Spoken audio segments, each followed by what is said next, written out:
هنا فريزر، هنا فريزر، وفي ثلاجه. في ثلاجه، في ثلاجه كمان يا باشا، بس انت كنت قايل لي فريزر بس. لا انت ما هو قايل بقى انت كان قايل لسه موضح الكلام اهو كده. في ثلاجه وفريزر ثلاجه وفي شاشه 43. يا جماعه فهموني في ايه؟ او عمال هو في حاجه يا يوصف. مصطفى طيب ولا مش؟ لا الحقيقه يا باشمهندس ما تقلقش، ما فيش حاجه. بص يعني ايه مفيش الكنب ده، حاجه؟ الكنب ده من بتاع زمان، يعني سعرها دلوقتي هتلاقيها غاليه.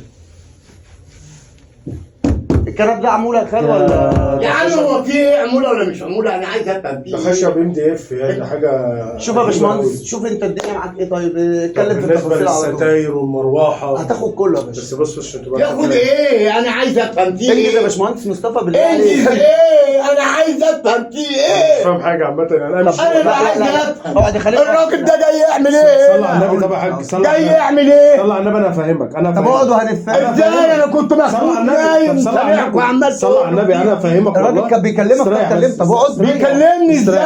الله يخرب بيتك. انا هقعد معاك اهو. استنى بس. طب اقعد. ما انا مش قاعد يا عايز حاج اعرف. استنى. اقعد. انا عايز انا اعرف هفهمك في ايه والله. هو بقى. مش مفهمك حاجه. انا هفهمك. فهمني يا طب عم اتفضل. الحاج، طب اتفضل. فهمني الاول. انت مين هفهمك. انت مين وجاي ليه؟ انا راجل متفق معايا يا حاج، واخد مني عربون. الراجل ده ايه بقى؟ انا البيت ده اللي انا هاخده. تعمل الحاجه ايه؟ اللي فيه اهو. انت تاخده وتحبسه. يا حاج انا مش بهزر. هو في ايه يا استاذ مصطفى؟ الاثنين والله العظيم احبسكم.